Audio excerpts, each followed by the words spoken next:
Hi అండి, నేను doctor Srilatha, consultant gynaecologist JJR hospital. ఈ రోజు ఈ బేబీ బర్త్ కోసం తెలుసుకుందాం అండి. లైక్ వీళ్ళ మదర్ కి ప్రీవియస్ గా 2 అబార్షన్స్ అయ్యింది. 4th మంత్ లో ఒకటి అండ్ 3rd మంత్ ఎండింగ్ లో ఒకటి.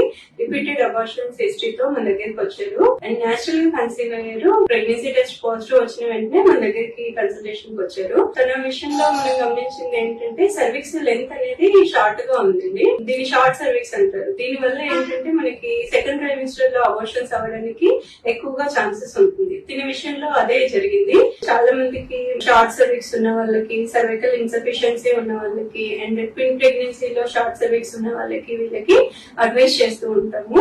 And repeated pregnancy losses like second trimester pregnancy losses ఉన్న వాళ్ళకి కూడా మనం సర్వైకల్ స్టిచ్ అనేది అడ్వైస్ చేస్తూ ఉంటాం. సర్వైకల్ స్టిచ్ చేయడం అనేది మేజర్ ప్రొసీజర్ కాదండి, మైనర్ ప్రొసీజర్ అండ్ చిన్న అనస్థీషియాలో మనం చేస్తూ ఉంటాము.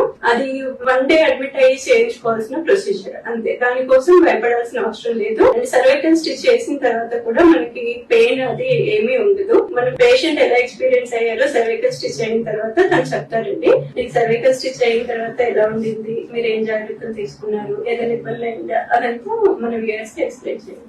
ఫస్ట్ స్టిచ్ వేసిన తర్వాత ప్రాబ్లం అయితే ఏం లేదు, ఫ్రీగానే ఉన్నాను. కాకపోతే కంప్లీట్ గా బెడ్ రెస్ట్ తీసుకున్నాను. 9 months కూడా బెడ్